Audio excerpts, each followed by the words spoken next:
Hey y'all, I'm Allison Asarch from Nashville, Tennessee. Hey, I'm Sean Fraser from the Ritzy Kids. Hunters, this is Johnny from Rail Motor. Hey, it's Shane from Blind Season. Hey, it's Rob Stanier, and you can check out my music on all the streaming platforms. Check out my latest music on all the streaming sites. Check out my debut album on all streaming platforms. Check out our new debut album. Check us out on Spotify and Apple Music. And you're listening to our friends, Braggy and Curly. My favorite bands from Australia. My two favourite podcasters, Braggy and Curly. Braggy and Curly. On the Unfiltered and Undiscovered podcast.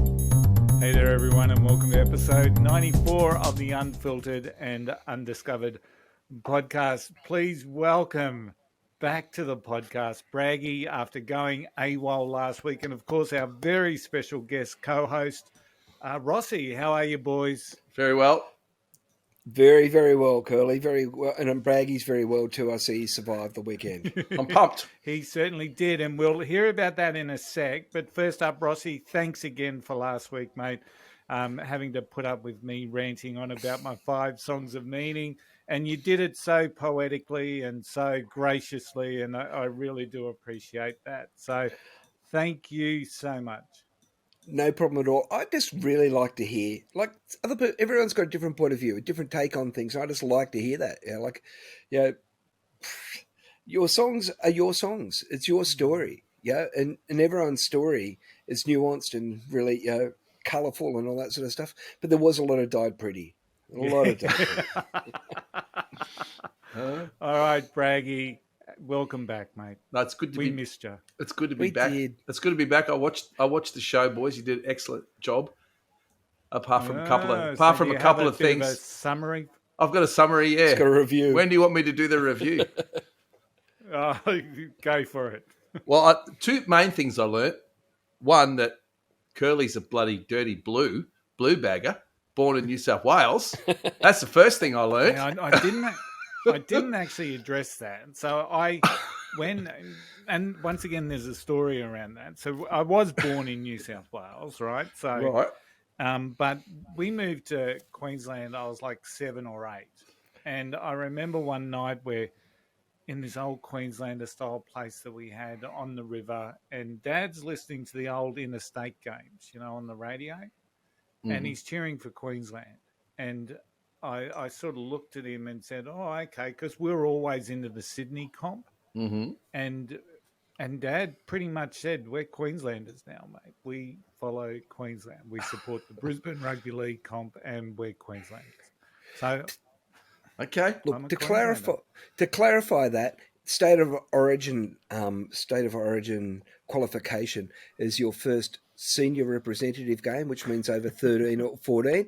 So, 7 means that, that's the same rule that got like Luke Keary for New South Wales. So, we'll let you get away with that one. New South Wales. Well, that's the one thing I learnt. The second thing I learnt was that the punter and the roadie bass player can't even count to 5 without me. I've had this discussion with people. Basses only have 4 strings. But we got there. There was 5 there. We just got confused. All right. No, look, That was my fault. I own it. I thought it was really good. I wasn't sure about Meatloaf and why a 10-year-old boy is listening to that song in the surf. It seemed a little bit strange. But I love all the other ones. I just want to say thank God for Corinda High, because that obviously changed you from Meatloaf. Heaven Can Wait to more of the cooler stuff. And I love Melt With You. And you shouldn't have done Julio Iglesias. That was a bad decision. Well, you're at my wedding, so you could just imagine my wife dancing along to Melt With You. And I love to make a point. I think Curly may have been quite evasive about Julio Iglesias. He would not commit to what the song was. No, he didn't want to commit. And then also the journalism training in me could have pushed that point. Died Pretty. I know he loves them, and I like that as well. I like the guy's words. I reckon they're awesome. But I probably still would have gone with Madonna.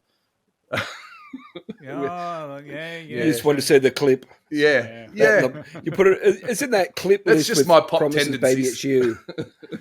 And I love the kind of way you came back around for a short time. That is just that's a beautiful song. That's amazing lyrics Yeah, in it that. is. I'd kill to write lyrics like that. Yeah. Yeah. So no, it was good work, Curly and Rossy. Excellent work, boys. Well, we missed you, mate. Yeah, we did miss you. It's hard work without you. So, a quick snippet of Agnes Waters' Blues Fest, mate. How'd it go? It was so well run. Talk about roadies or maybe not roadies, but volunteers. The volunteers were unbelievable. Everything ran so smoothly. I thought it was fantastic. The headline act was Busby Maru. They were really cool, really laid back. It's a really laid back, chill sort of festival. It's not a big crowd, but they have the main stage is a fairly big tent, but still room for everyone to sit down or get away and not be right up the front in the crush. So I just thought it was fantastic. And it was good to play my own stuff to an audience for the first time. I loved it. It was really cool. Yeah. Yeah. It's fantastic, man. Yeah. It really is. It's a real milestone for you. Yeah, it is. Yeah, It's taken 40 years, but, I got the taste for it now. Yeah. and Braggy's probably not going to mention this, but before we clicked the record button tonight, he was telling me that they played on the Thursday night at a place called Cody's in Agnes Water, and a girl walked up to him and said, "Can you play Sweet Agnes?" And it was the first time he's ever had a request for one of his own songs. Yeah. Man. So that's another tick. Great. Yeah, It that was really good. is. And and a big thanks to my best buddy Waxy, because he looked after me and looked after us. And Looks like you guys had a He's a hard ball worker. on stage, and you Yeah, were we had fun. tight. The dynamics were good. So cool. yeah, so keep sharing those videos on the Rail Motor Facebook page. I know you've got a couple of more. There's a couple up show our sleeve, yeah. So, yeah. So before we turn over to Rossy for our very first 101, this is Roadie 101. We're going to try something a little bit different. I'm going to run a bit of a Who Am I segment. And if you're listening or watching to this, I want you to really think about who this person could be. My two co-hosts are going to try and guess by the end of the night who they believe it could be. So I was born in August 1983 in Melbourne. Okay, so these guys are going to be making their sums in their head. I started learning classical piano at 6, but realised I wanted to be a singer after appearing in a primary school production of Joseph and the Technicolor Dreamcoat. I gave up the piano as I was getting bored with practice, and I urged my parents to send me to Geelong Grammar School. And this time I started playing the piano again because I started playing jazz and as well as performing with my brother on weekends. So that's our first 3 hints. Braggy's got it, I reckon. But I you're not think I allowed to might, say. I think I might, but I'm not going to say. But I think I might, but I could be horribly wrong. yeah, Well, they're obviously a young person. yeah. Well, it depends on how old you are. Well, pretty much compared to me, most people are young people. Yeah. All righty. So, right. so take a note of some of those little hints. Actually, I will. there, I'm going to write that down. We'll be showing who that Who Am I is by the end of the night. Hey, Rossy, let's talk about roadies. I'm intrigued. And I've got a couple of little questions here before we get started, just to because I guess there's a bit of an image about roadies, isn't there? That they get a bit of sex, and they're a bit, but they do everything. They work long hours. They love roughing it, but they love traveling. I'd imagine home life's a bit of a challenge for them. And what we've learned, especially with you, is that you've always got a story. So share with us. Let's talk about why the important things a roadie does. The important things roadies do. So, okay. Now, the first point I'd make is that internally they refer to themselves as crew. Oh, okay. They refer to themselves as crew, and they're techs. They're technicians nowadays. And as the generations have gone on, the roadies or the crew guys I've known over the years, the gears got smaller, lighter, and more technical, and the crew guys have got smarter and smarter and more talented. That's what I've noticed over the generations. Like when I first started working, we'd support someone like Rose Tattoo, and their road crew looked like they'd come straight out of jail. And they scared the pants off me. They were terrifying. Like you'd turn up at a gig and they'd say, right, you do this. And like, you didn't know what they were asking you. Like they'd say, run a multi-core, which is a multi-core is on the stage. There's a box with microphone inputs on it. And it's got a long, long cable and it runs all the way down to the back of the room. It gets plugged into the mixing desk. And from that, also, you send the mixing desk back down to the stage that goes to the amplifiers. It's a crucial thing. They say, run the multi-core. And you go, what's that? And I go, that's it. So I ran it. You snake it round and hide it around the room and all that sort of stuff because, and then I said, okay, it's gone from there to there, done. And they go, well, fucking tape it down. What? How do I do that? And then, and that's kind of, they're sort of the initiations you get when you first start. Like hazing amongst road crew in those early days was brutal and terrifying. I had one particular really good mate as a lighting guy, and he'd always be holding lights above his head up a ladder. He'd be like 22 feet up a ladder, hooking lights over a bar. And the moment you saw that, it was time to run and pull his pants down. Yeah. So he's holding the lights above his head. Yeah. And that was half the fun of it. But the critical thing. So that's point one is that they do nowadays increasingly are more and more professional than they've ever been. Yeah, they're smarter. They've got more responsibility. The departments. There's broadly there's the front of house sound engineer who on a decent sized crew has a PA rigger who puts together as like a system engineer who runs the system for them. But the sound engineer is there and he's got his assistant who makes sure the amps are running and everything's cabled and everything's working. Something goes down, they'll handle it. And they know about that. Then you've got a lighting guy who does the same sort of things. He'd have a lighting rigger who would help him put all the lights up and pull them down. They have their own separate system and multi-core system, which is entirely different. As we've moved into the digital age, you just run a piece of Cat5 cable, like network cable. Now everything runs on cable, right? Cat5. Whereas before a multi-core could be like this thick. Wow. And like that big. Yeah. And now it's cat thick. You can run digital and that's how it works. So you got a lighting guy. Then the other part of the sound department is the monitor engineer. He's the guy who sits on stage, and at the multi-core they take a split. They get an independent feed from the audio that has nothing to do with the front of house. It's split there. The microphone is split. It's like plugging a microphone into the box. The microphone goes that way and that way, and you plug that into an entirely separate system, which is pointing back at the band. So that's what fallback is. So like in the old days, we'd have 6 wedges across the front and a side fill left and a side fill right, which is a big cabinet pushing across the stage. You'd put kick and snare in, then you'd have a drum fill and you'd do all that sort of stuff. A lot of monitor guys are very critical to a show is because they run the on stage sound for the band. So they make sure that the performers can hear what they're hearing.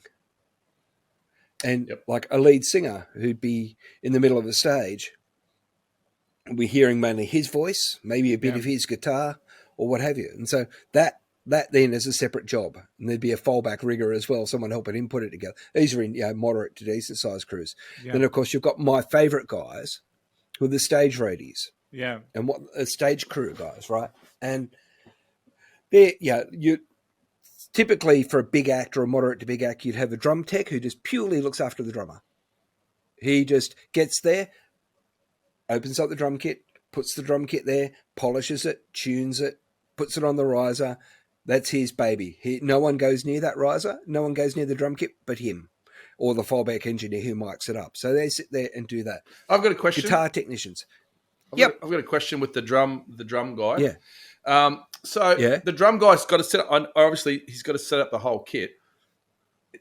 Yeah. Does he go anywhere near the mics for the drum kit, or is that just the sound guy? Or is that the fallback guy? Fallback guy would do that. The monitor. the monitor engineer would do that in concert with the sound engineer, because the sound engineer would be selecting the microphones we're using. Mm-hmm. And so each individual microphone has extraordinarily different capabilities and different styles and, specialty uses. A microphone is not a microphone. So, and how the front of house engineer is the guy who takes precedence over everybody. So he positions where the bass drum mic goes and the snare drum mic and how the drum kit is mic'd, because where you position a microphone dictates a lot about how the sound comes out the other end. Yeah. On smaller crews, like I did a lot of 3-man crews where we had a sound guy, a lighting guy, and me. I do monitors and I do stage. I also tour manage, so I'd handle the money. But but an economy of scales. And if you've got a drum tech, you've got guitar roadies. Like there's either a guitar tech or a number of guitar techs. Big bands have like one for each player, or regular bands will have one guy who handles all the guitars. I still do a bit of that. I still do a bit of that for a number of bands, especially old mates and people who I don't tour so much anymore, but my mates will ring me and I do the Johnnies or the Psychotic Turnbuckles, or Mick Maju when he's down here. I do Pocket Watch. I do all manner of different bands. Whoever's there, I'll go and look after guitars. What that guy does is, I set up the guitar amplifiers. I run the cables, run the pedal boards, tune the guitars, polish the guitars, tweak the guitars, restring them. In a lot of circumstances, I'll maintain the guitars if I'm touring, and that means a setup. Like you understand, Tave, what a setup of a guitar is? I'm understanding everything you're saying so far. I've just got so many questions building up in my head, though. Okay. So a setup, a guitar should only, you'd only set a guitar up, sporadically, but check how it is. Yeah. In my day job, I set up guitars all day, which is fun, but that's a whole other story. I guess when you're in Australia, you're moving from way down here in Adelaide, where it's dry and cold, and then you're heading up to Brisbane, where it's humid, and so everything's going to move. And so there's been lots of setups. Metal expands and contracts. Yeah, and so does wood. Metal and wood expands and contracts in our conditions. So, and you're sitting them in a truck, and they're driving up and down the highway, and the truck's generally made of steel. It's in a steel box, traveling at 100-degree heat, probably 120 in the back of the cabin. When you get out at the other end, you open up the back door, it's like, you can see the smoke, the heat billowing out of the truck. Yeah. So the equipment has to be pretty hardy, So the guitar techs will set up guitars, but also they put out set lists. They organise they make sure the drinks are in the right place. They'll get towels. And a lot of the time, stage crew, especially senior ones, you're kind of an amateur psychologist, because you need to understand the performer you're working with, and your aim is to keep them in the game. My view, and the way I've always operated is that you take all the variables out of the equation. I take all the things out of the equation that they don't need to think about. So they are focusing on very few things. And those very few things, one of them is performance. And another one, sadly, they spend too much time about is how they look. But that's another story. But I think I may have mentioned this before, but I liken it to someone like Hazem El Masri, the Canterbury goal kicker, who could kick at 95% or 90%, because you do most things you can the same way all the time, you're going to get very close to the same result. These are things you learn in life coaching. These are the things you learn that, But there's always I would imagine there's always going to be things, always things thrown at you, though, from left field. But if you don't have as many of them to worry about, you can cope with that, right? You remove the things you have to worry about, because I know that works, because I've done that 30 times. That works like that, and that's how he wants it. So you've got to get to know your guys, got to get to know the guys you're working with, and you've got to understand what they need and what they want. So the first couple of days of tour is always unless of course you've worked with the band before in a long time, and stage guys tend to go with bands and stay with them. You develop that rapport with the guys that you know, and And it does. It's a critical part of the show. Is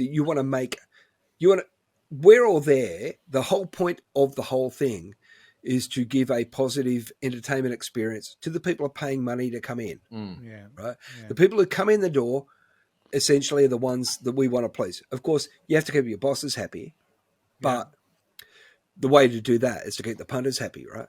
Yeah. Yeah.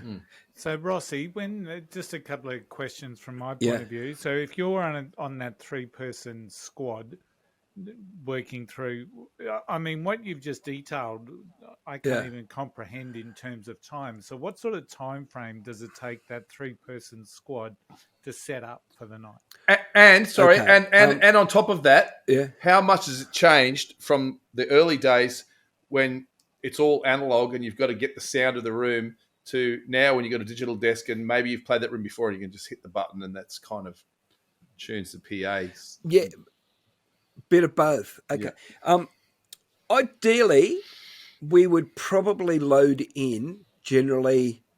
My day would start at about 10 a.m. Or 9 a.m. I'd get up, maybe have breakfast if I was lucky, and in those days, in the early days, I'd be in a hotel room, picking up the phone and ringing the support bands for the next 3 days, telling them we're going to load in at 2:00 and they better supply 2 guys to help us load in. Otherwise, all hell will break loose if they don't. Yeah. And that was kind of part of the contract in those days, that everyone had to supply 2 loaders in and 2 loaders out. Yep. And that was the cost of that. That was the higher fee for using our equipment. Yep. I've done in that. essence, right? Is that meant the support band didn't have to turn up and carry anything themselves. They could just turn up. They could use our mics, our lights. We'd look after them, do all that sort of stuff. And our view was the guys who did that, who turned up and were gracious, didn't have to be talented. They didn't have to be there. They had to be there on time. Yep. And being on time is the most important thing. They had to be on time and they had to be willing to have a crack, and we'd love them. And if you had a support band that had guys with skills, you just adored them. You absolutely love a support band with skills, and you would help them out, and you'd give them everything you could. Unless, of course, they're a support band you hated, and then you'd stitch them up. But that was a whole other story, right? No, but which is very rare. But so we'd load in about 1 or 2 p.m. Yeah. Sound check was probably about 6, so we'd be going flat strap for 4 hours, putting it all, because we would have 8 ton of equipment. Yeah, wow. Have an 8-ton truck, and we would load an 8-ton truck into the room. And in those days, you'd get because we would have worksheets and contracts, we'd know what we're coming into. But sometimes you do places that would have 60 stairs. Yeah, and that was always a bad day at work. So you're a fit young man. Yeah, I was about 30 kilo lighter, and but you worked very hard to do that. Like, it was a very physically demanding job, and you'd the show, like, sound check at 6, doors for pub shows would probably be at 8.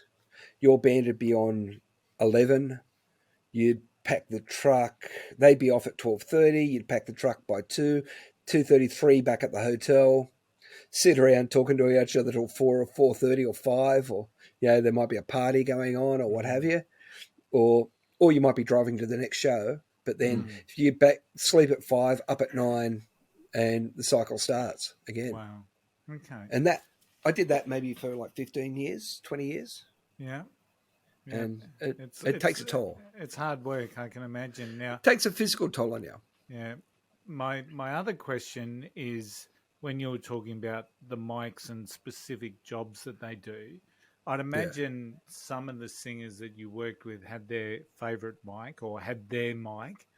Has there ever been hell to pay if you mix that up? Or, well, generally, the vocal microphones of choices in this country up until maybe 10 years ago or 15 years ago was the Shure SM58.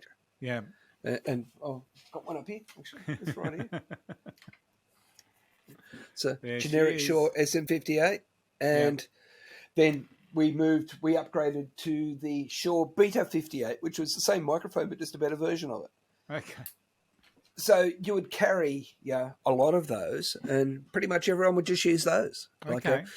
because the characteristics of the vocal and the characteristics of the microphone, the system would be tuned for that. If someone turns up with their own mic, and they do maybe 5 to 10% of the time, not very often, they turn up with their own mic and you just go, fucking idiot. You know? Yeah. Really? Do you need it? Yeah. And all that, yeah. And sometimes You're not they turn up Mariah with their own Carey, Shure mate. 58, which is fine. Yeah, that's it. Well, sometimes you get a bit like that, you know. Yeah. It's like, oh, you're kidding yourself, aren't you, pal? Yeah, and and often they turn up with mics that weren't as good as the ones we had anyway. Yeah. So they're like they'd just be doing themselves a disservice. But digital has changed that game a fair bit, like you were saying, Bragg. Yeah. But yeah, like you still need to tune your system to the room Yes. and come in and get a big production system in there and work. But yeah, presets and saving stuff just makes such a big difference. It's fantastic. And that's why the crew guys nowadays are a lot smarter than they used to be. Yeah. Okay. Like more talented, I think. More talented. And I guess that's the same with lot of the with the guys. lights as well. All the scenes would be set because it's all digital. Whereas before you would have to push up the things, turn them on, flash it here. Oh, It would have. It's lights are the ones that lights have had the biggest advances. They are extraordinary. Digital lighting. Yeah. What I see when I go to shows, I see lighting guys do. I'm just in awe of it. Yeah. It is spectacular. Yeah. The digital shows with moving lights and coloured lights and all that sort of stuff. I remember the first time I saw the big one was called a Very Light back in the early days. It would have been maybe 83 I saw it. 83 around the same time also- our mystery person was born. Our mystery guest was born. So it could be the Very Light, who's Curly's guest, but I saw Eric Clapton play in Sydney. Yeah. Eric Clapton played in Sydney. He had Very Lights. Wow. And so you're sitting there watching Eric Clapton play, and then these 6 lights just went whoop, boom, and zeroed in on me. Right. And then they went boom, bang, out. You'd never seen anything like it. You just went, what just happened? So I spoke to my technical friends, and they were such a trade secret that every show had to have a Very Light technician from Very Light on site. Wow. And if they broke down, they had a little room they took the light to, and it was draped off, and no one could come in while the technician had the light apart. Wow. Really? Wow. Trade secret. That's unreal. Massive trade secret. And now it's like such old technology. Yeah. Yeah. It is. Like I've got 4 lights that are more powerful sitting outside this room, you know? Yeah. Yeah. It's incredible. And so Yeah. Now, you sorry, go, Curly. Braggy, No, go. you go. Well, back in the day, a lot of the backdrops would have been, sometimes they just look to be a sheet that someone's painted the band's logo on. Is that all part of the roadie setup, or is that something that someone in the band does? Look, they'd be commercially done more often than not, and we would bring we'd rig them and set them up, and we'd be maintaining them. Yeah, gotcha. And it's all a little bit Spinal Tap, you know, when Spinal Tap has the has a small Stonehenge. Yeah. Sometimes people would turn up with a I've got a backdrop, and they turn up and it'd be like 4 foot by 2 foot. Yeah, And you're playing Salinas in Sydney. You go, well, I'll blow my nose on it. But other times it's the reverse. Yeah, they'll turn up with the backdrop, and it's 40 by 40, and you're on a stage that's 10 foot high, and it's like, okay, we can see the top of the letter T. Well done. So let's talk about like now. So touring Australia right now is one of the biggest acts in the world, which is what's his face from biggest acts. I can't remember his name. Ed Sheeran? Yeah, no, the other guy. He's touring. Harry Styles. Harry Styles, who I actually really like. I think he's pretty cool. I think he's got a killer band. How many crew would a show like that have? Because he's playing all the big places. Okay. Firstly, they'd have the production company would have, they'd probably have 120, 150 people working on that, maybe more, maybe 200-300, depending where you are. But they'd have loaders, because they'd have semi-trailer after semi-trailer arrive. Right. And then they would, because those sets are very specific for those production shows. They'd have a massive spec. They have massive production specification. Right. And that would be met by like in the old days it was Jan's, but there's other companies that do all that sort of stuff. So would he bring that? Would he bring that Rossy, would he bring that onto it? No, he'd They'd be bring all part- here? Some bits he'd bring, some bits, like, for example, a band like The Hives, who Yep. are moderately successful, Yep. have got 2 sets of backline traveling the world. Right. They've got one in America, and they've got one that's in a ship somewhere Right. being freighted. Right. So, like, I did back in the 90s, early 90s, I was doing some stuff down the Entertainment Centre in Sydney, and we worked on some Metallica shows. Mm-hmm. And that was the Snake Pit tour. And they had, like, they had all these containers just roll in, and, like, it was so hard, and, like, just all their stage gear. Depending on the size of the act, sometimes they'll bring their own stage gear, or they'll bring specific parts of stage gear and hire the rest. Right. Like, I remember we toured in 1987 with the Screaming Tribesmen opening for the Cult, Yep. and the Cult hired all these Marshall cabs in Australia. They hired, like, 6 sets of cabinets aside and 2 bass rigs, and their album had gone number 1 in America, and their contract had them playing places like Newcastle Workers and Thompson's Powerhouse in Mooloolaba, right? And they were not happy. And they were trashing gear. They were destroying their equipment every night. Wow. But so they hired the gear and destroyed it and just paid for it and left, you know? Yeah. Because they're a little bit... They were, Yeah, we've heard about the Cult on this show before. They had that bad... They were unhappy, yeah? And when the culture of an... Yeah. When the culture of an organisation gets unhappy, that's when bad things happen. And that often happens because people have pushed them too hard. Bands have worked too hard, and their crew have worked too hard, and they start to get very cranky. It's never fun when the band and crew don't get on. Yeah. That can get a little testy. So, and there's only ever one winner. Yeah. It's That's not what the I crew. always find amazing The band about wins. going back in time. I always find that there's a little fact about the Beatles where they had booked the shows in Australia before they had gone and made it massive on the Ed Sullivan Show in America. So they just went global, and then they still had to go for the same money that they were booked for and play the Australian That's dates. right. And they just did it without, it's fuck, let's go to Australia. Who gives a fuck? Contract is a contract. Yeah. Contract is a contract. Yeah. You've got to meet your obligations, yeah? And I thought it was very cool of them to do that. Yeah. And I think they had, like, 2 crew, and one of them, they'd wear suits. Yeah. Yeah, one guy had set up the drum kit, and he'd, like, get the drum kit out of the van, the drum stands would still be standing up, you know, like, they didn't pack them down, didn't have road cases, not on wheels. They'd, like, pick up the drum. Oh, that's Ringo's drum, and they just walk it to the stage and plop it on the stage. I've seen that footage where they're playing, like, in the centre of a round sort of stadium, and Ringo has to get off and turn his drum kit, like, riser. That's right, a turn quarter. it around Turns a quarter. the other way so they can play to those people. He has to do it himself. Yeah. See, I came from I was trained by the older guys, and a lot of them did, like, there's a number of different guys, but a lot of them sort of, post Vietnam, and also, like, there is a little bit of that old theatre craft around, and they teach you, things like How to roll a lead. business stuff, like how to roll a lead. Oh, look, that's what someone I was telling. I was at the studio tonight now, and the guy who's producing our record just goes, rolling leads. Like, people should just give up. Like, I if know. you can't roll a lead, leave. Don't do it. Mate, my daughter knows how to roll a lead. Cable has a natural coil in it. Yeah. It will naturally go that way. And if you don't, you break strands. You destroy the cable. Yeah. And that's all there is to it. And I've seen some... I spent a number of years running a hire shop. Yep.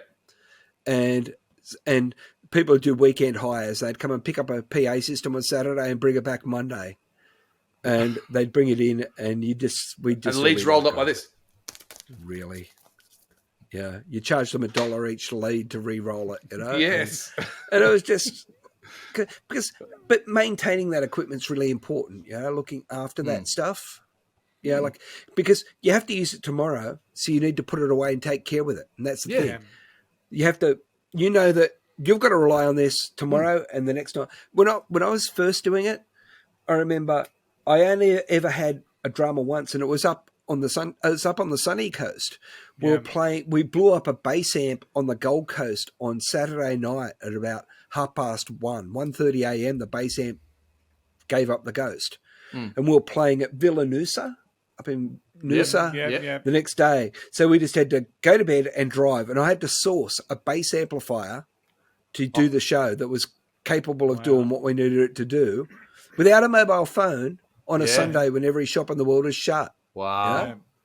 And you just start Making calls. pulling favors and sitting there pulling over the side of the road with the 20-cent pieces and dialing numbers. That's what I would imagine those days, Rossy, some like with the smaller bands like that where it's just the three crew, that there would have been some moments where you have to really think on your feet and you have to fucking MacGyver something up. I know I played I learned a lot of stuff from this old guy, Eric Ball, who I think he's not well at the moment, but anyway, I was a young guy joining this older guy's band, and he taught me so much rolling leads, I think. But he would be it'd be terrifying playing with him because we'd go out to fucking Mount Isa in his old fucking truck, and we'd get out there, and there'd be a room full of people to play. It might be just a debutante ball that we're just playing at, like all covers and fucking waltzes. And the PA wouldn't be working. And Eric was just so calm. He'd be behind there fucking with his solder and iron, fixing something up. Oh, it's probably this.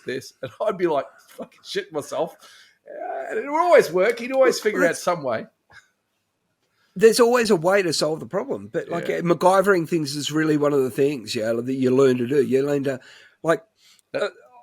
someone was talking to me the other day about, do you want to spend some time looking at, fixing some, just having a look at the amps that are file we've got here and see what you can come up with, see how many you can get working. I said, I've done a bit of that before, but normally I do it in front of about 1,000 people with someone yelling at me. Oh man, that's the guy that I don't know. I've never been in that situation, but that's the guy that I want on my stage. The guy that can fucking function under pressure and keep the show going. I remember a friend of the podcast that you may know. He speaks with a Canadian accent. Yes, he stopped the show one night and he goes, "Rossy, come out here." And I walked out there and he goes, "You hear that sound? That's the sound of someone losing their job." Oh, no. And I just went and I walked off and I stood there side stage saying, "I quit. Come off. I'm waiting for you. Let's go." Come on. I'm ready. Let's go. Shit, who would have won that? Who would have won that fight? The Maroubra boy or the boy from the southwest, southwest boy, mate. I reckon Rossy is close to the ground and a bit stocky. I reckon it'd be hard to knock over. Yeah, I had weapons.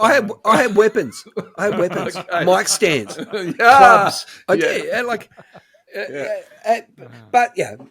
there's all that sort of stuff. Is that you had to be resourceful, and it taught me a lot. I read the book Zen and the Art of Motorcycle Maintenance. Have you ever read it? No. It's a 70s classic by a guy called Robert M. Persig. And what it is, there's these two couples riding across America on motorbikes. And one couple, every time they hear a noise in their bike, they pull into the nearest town, find a mechanic who fixes the bike. And the other couple, the guy pulls over to the side of the road and has a look and sees if you can see what the problem is and fix it. So I kind of grew up as the former, and working with people and picking up skills going forward, I became the latter. In that I learnt that more often than not, I can pull the top off something and go, that's the problem. Yeah. And sometimes you can go, I can solve that. Or sometimes you go, I can solve that, and you can't. You make it absolutely worse. Yeah. But you fix a lot of things too. Yeah, so you learn on your feet. Taking the lid off. Yeah. Hey. But you also make mistakes. I've broken stuff too. I've broken a lot of stuff. Okay. Trying to fix it. That's a perfect segue to see if you can solve the who am I. So the second lot of questions. Now, this isn't the final lot of questions. So hopefully you remember the first lot. So at 15, I wrote a song for a school musical assignment. And I completed it just hours before the deadline. I earned an A and performed the song in front of my classmates. The song was entered by my sister, Nicola, on my behalf on Unearthed, which was Triple J's competition for unsigned bands. The song actually won the competition and was added to the station's playlist. At this stage, I had 2 record companies showing interest in me, And I signed with one partly because they agreed that they wouldn't make me into a pop star. And secondly, because they were allowing me to take some time off for a backpacking holiday. Now, the last little hint in this segment is in 2003, I supported the Australian tour by the folk band The Waifs and George. Do we guess now? Alrighty. So, No? No, not yet. I was texting back someone. So, so a little bit of a journey here for this particular person, whoever they may be. So at 20. Yeah. So born in 83 and when this person was... I think I know who it is. Yeah. Oh, well, You know, Rossy? I need a little bit more to go on with. Okay. Okay, cool. All right, so Rossy, let's share some of those things that other roadies hate seeing other roadies do. If that makes sense. Okay. We don't like people to get drunk while they're working. That's a good one. You don't like it. It's not cool. Yeah. You don't like to be stoned. You don't like people who go missing on loadout. If they disappear on loadout, that's a hanging offence, I assure you. Mm-hmm. Now, I'll get pilloried for this one. We don't like pop star roadies. They're the ones who think they're as big as the bands they're working for. Yep. Yeah. Now, I know two particular guys who I worked with who if they hear me saying that, will be jumping onto it saying, "Yeah," says the king of pop star roadies. That's another story. Hey, would I be correct in saying that most of the time the pop star roadie is the front of house guy? Sometimes, yeah. Not always. Stage guys are a bit arrogant. Yeah. Oh, really? Stage guys are a bit. Yeah, because you're very highly visible, very close to the band. Okay. Yeah, like people always associate you with that. Because I'm the last person the band sees before they go on. I'm the first person they see when they come off. Yeah. And if I'm feeling in a particularly nasty mood when they come off, I go into the dressing room and say, "I don't care what anyone says. I think you guys were really good tonight." Okay. And you just watch them spiral. Yeah. It's great. Yeah. Oh, that's nasty. It is. There's always that gallows humour. What we don't like, you don't like people who can't do stuff who say they can. We don't like a bullshitter. If you can do the gig, great, do the gig. But if you can't do the gig and you blag your way into it, we're carrying your weight, and that's shit. We don't like someone who doesn't lift people. We work with many of them that, like when there's heavy lifting to be done, they go to the toilet, Oh, yeah. That's in any job, though, isn't it? Or when there's it is. Or when there's heavy lifting to be done, they sort of find some girl they're talking to, and they go, and then they disappear with that girl. Then they come back 20 minutes later, and you go, "Yeah, mate, that's for Rossy, back at the hotel." What about the guys? What about the guy? Like I know from just doing normal, just cover gigs, when you got to set up your own gear and you're doing your own sound. Yeah, you always get that one guy who goes, "You know what, mate? I reckon you need a few more fucking mids in the." We used to call them the Sonic Advisors. Oh. Like the Sonic Advisor. Oh. What did you call them? A Sonic Advisors. Sonic Advisor, yeah. There's always some guy who thinks he can pull a better sound. A lot of my mates actually have a fake fader, and people will come up and say, and they go, "Is that better?" And they go, "Is that better?" And they go, yeah, heaps better. They've done nothing. Yeah, that's it. That's it. Or my mate, this other, one of the two particular mates, he'd go, "I'm the lighting guy, mate. Talk to him." And they go to the sound guy would go, "I'm the lighting guy, mate. Talk to him." But you get a lot of that. You get a lot of people telling you how to do your job. Yeah, and you just you try and be gracious, I guess. Yeah, but it depends on what part of the tour you're at. Yeah, and where you are. What I did hate, we used to have to. I was around predating and started the early days of moshing. Right. I hate moshing. I hate stage diving. Yeah. I absolutely hate stage diving. I think it's dangerous. Yep. I hate moshing because they push to the front of the stage. Not only do they disrespect and hurt other people who've paid to get in, but they push microphones and fallback wedges. Yeah. Like a speaker that's set on a stage is set in an acoustic environment and tuned to that environment to work a certain way to make the performance better. So by pushing that out of the way, Yeah. it's then affecting the standard of the performance, hurt the performance. Sometimes, and I've seen it happens, they hit a mic stand, the mic stand goes bang, hits a performer in the mouth. They bleed or they chip a tooth. And I get cranky about that. Yeah. So then we would build barricades. Yeah.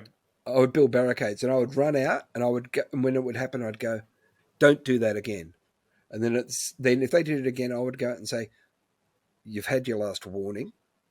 And then if they did it again, there were consequences. What about Rossy? What about people that stole set lists?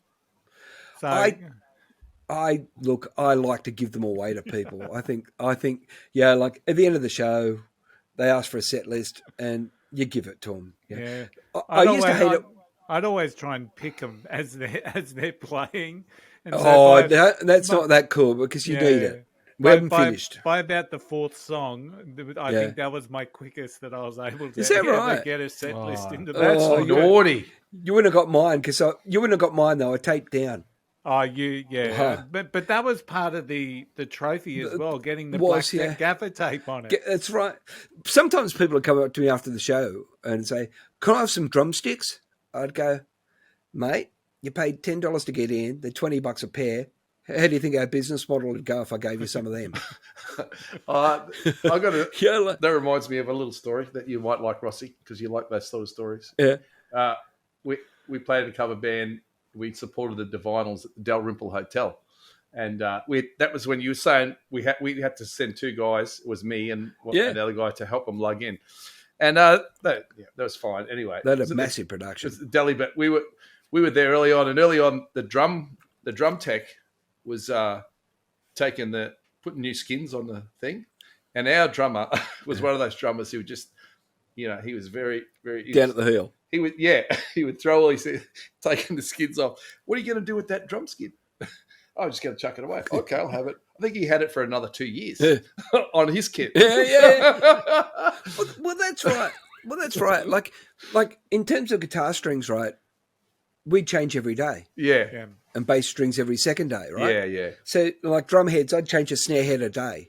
Yeah, you'd have to, wouldn't you? Because last thing you want is one to break. You can have that. Minimising the risk. No, you don't want. You don't want to. Yeah, that's exactly right. It's like knowing what could potentially go wrong. You do a lot of risk assessment around. Okay, what do I need to do to make sure that doesn't happen? One of the things you do is to Angus, he won't go on stage without his strings changed. Yeah. His band have been through my academy. Yeah. Which I should probably my wife keeps on saying, because I do shows with young bands and I come home and she goes, "What was that like?" And I just go, "The fuck." Just shoot me now. And so young performers make their shows worse through not trying to learn to make it better. Yeah. Take advice from the older guys. They know what they're doing. That's how I learned. Yeah. They do know. Yeah. Sadly, you go and see those big shows. You never see a catastrophe in a big international show because they plan. Yeah. It's about planning. Yeah. It's about making sure, because if you fail to plan, you plan to fail. Yeah. I'm sure those big shows, they would have backup everything, wouldn't they? Oh, they do. They have. You do. Yeah. Well, I used to be able to build pretty much an entire drum kit out of my spares box. Wow. I carry, even to this day, when I do shows with Jupiter 5 or Pocket Watch or any of my bands, I turn up and they go, "Why have you got all this stuff?" And I go, "Because you don't know what's going to happen." Yeah. You know? Yeah. You need to have spare parts. Yeah. I've got a toolbox this big of drum spares. I carry that still. Yeah. I've got my guitar box, which is massive. You must have a connector box too. Rossy, we need RCA to fucking female cannon. Yeah. I got that. Yeah, I do. Oh, look, yeah. And they all think gaff grows on trees. We hate it when people steal your gaff. Yeah. I can imagine. Especially the good gaff. Especially the good gaff. The Nashua 357 2-inch. It's the only one. How much is that worth a roll now? Yeah, Rossy, how much is that worth a roll now for that gaff? about $25. Okay. Wow. That's gone up a Used to lot. be $10 a roll when I started. I You, I feel like I've got to now apologise to all those bands whose song lists I tried to get or took during their performances. What about the guy? I'm just glad I didn't.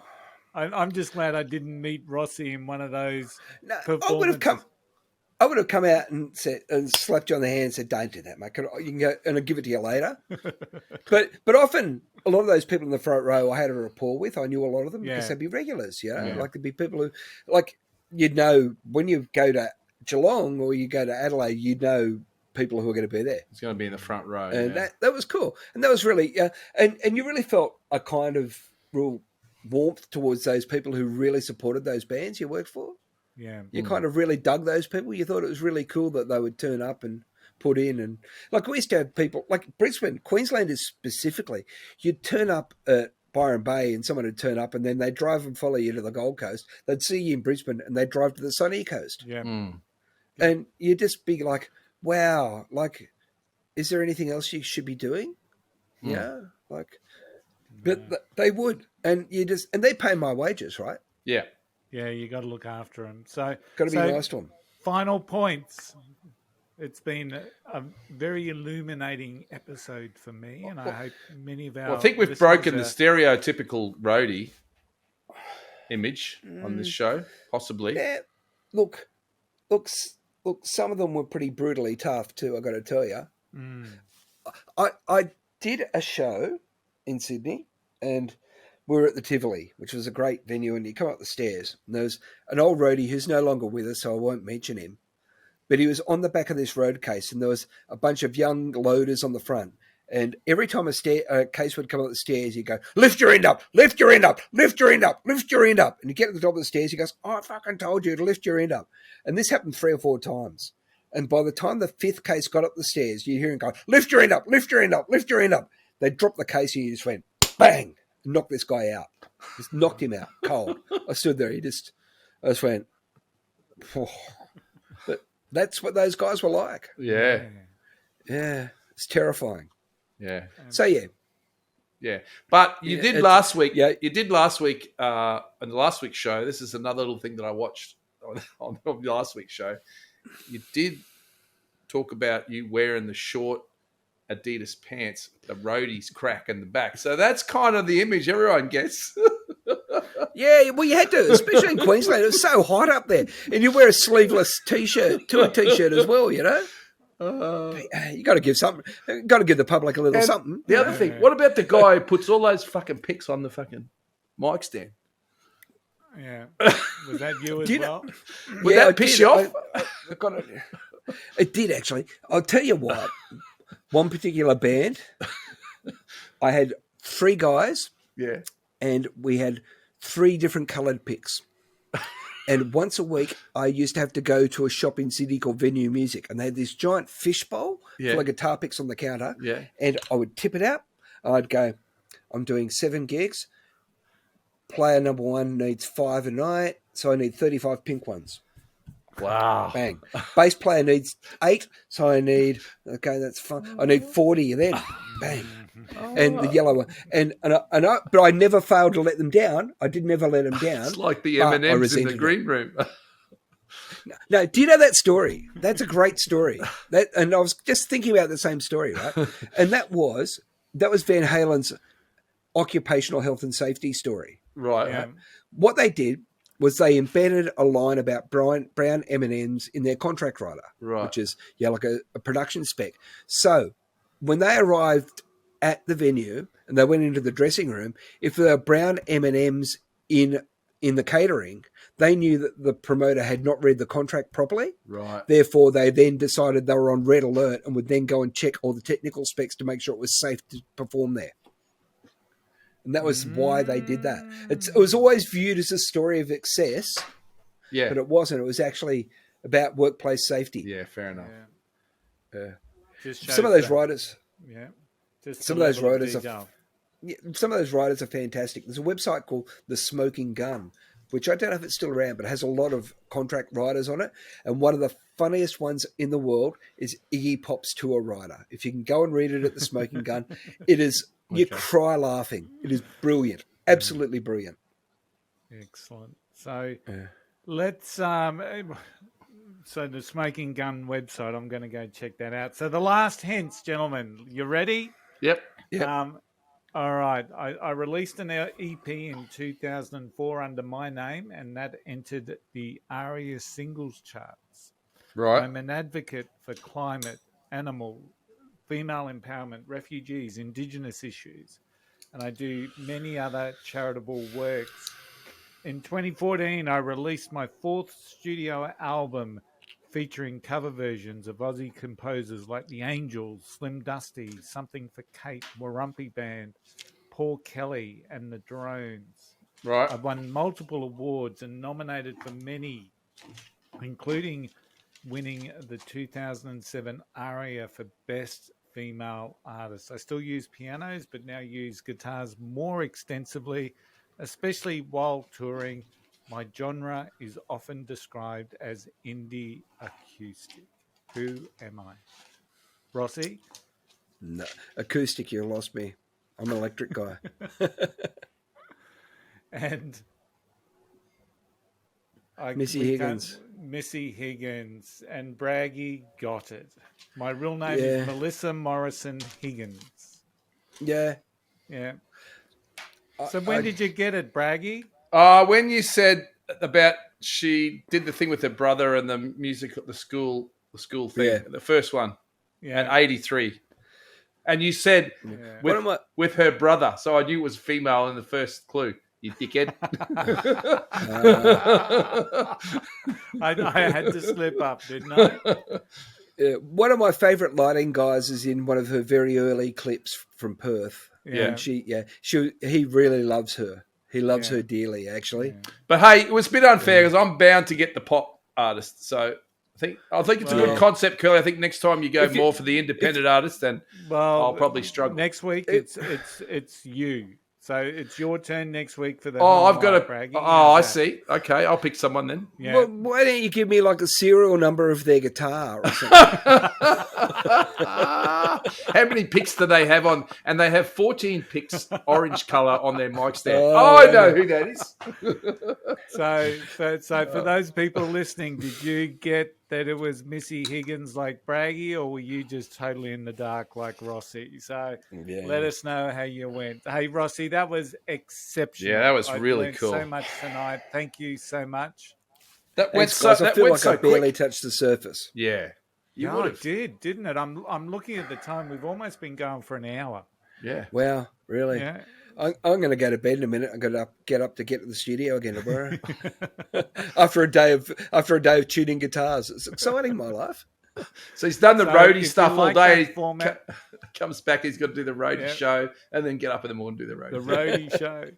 So if you like the roadie 101 and want to see us start to do a little bit more 101s, I'm sure that we can. Stagecraft was even mentioned tonight, so why not? Let's have a look at that one. If you enjoyed the episode, please like and subscribe. Leave a review. We love 5-star reviews. People get to find us. We're on YouTube, Facebook, TikTok. We've got a website, Unfiltered and Undiscovered.com. There's no music tonight to add to our Spotify playlist, but there will be a song at the end, which I'm going to leave as a surprise. If you've lasted this long, you can last a little bit longer. In the words of Ivy and Lux, can your pussy do the dog? Thank you so much for joining us tonight. Thanks, everyone, and we will see you again next week. See you guys.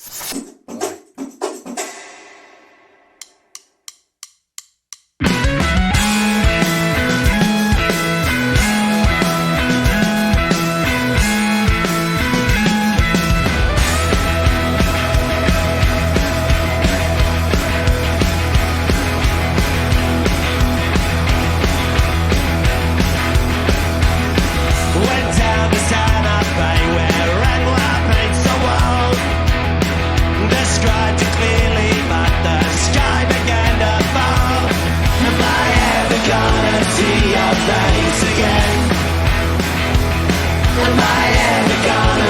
your face again. Trip cars and taxis like a waxworks on the moon. Chariot goes past me by, not ever you. Am I ever gonna see your face again? Am I ever gonna see your face again? Without you near me, I got no place to go. Late at the bar, maybe you might show. Am I ever gonna see your face again? Am I ever gonna see your face again? Why can't you stop these tears that's falling from my eye? Go walk out in the rain so no one sees me try. Am I ever gonna see your face again? Am I ever gonna see your face again?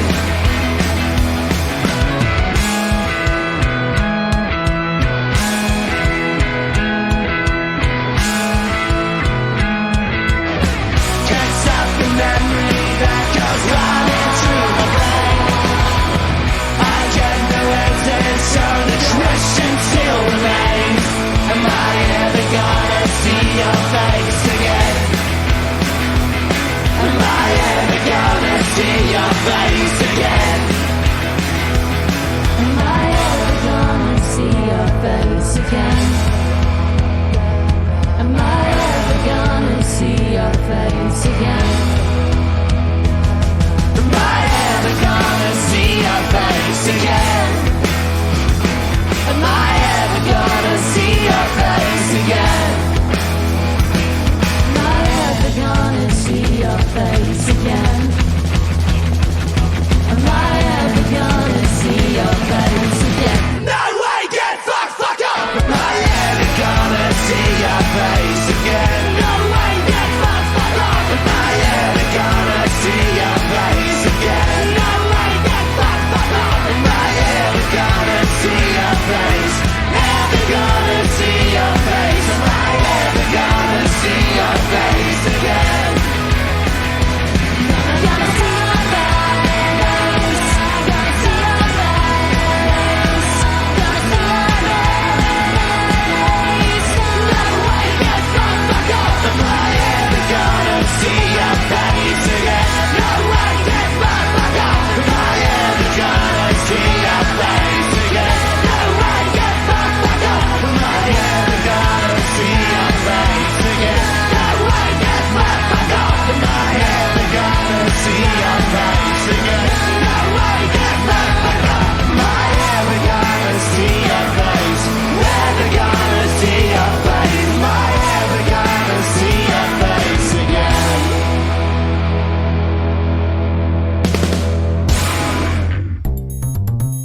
Hey, y'all. I'm Allison Asarch from Nashville, Tennessee. Hey, I'm Sean Fraser from the Ritzy Kids. Hunters, this is Johnny from Rail Motor. Hey, it's Shane from Blind Season. Hey, it's Rob Stanier, and you can check out my music on all the streaming platforms. Check out my latest music on all the streaming sites. Check out my debut album on all streaming platforms. Check out our new debut album. Check us out on Spotify and Apple Music, and you're listening to our friends Braggy and Curly. My favorite fans from Australia. My two favourite podcasters, Braggy and Curly. Braggy and Curly. On the Unfiltered and Undiscovered podcast.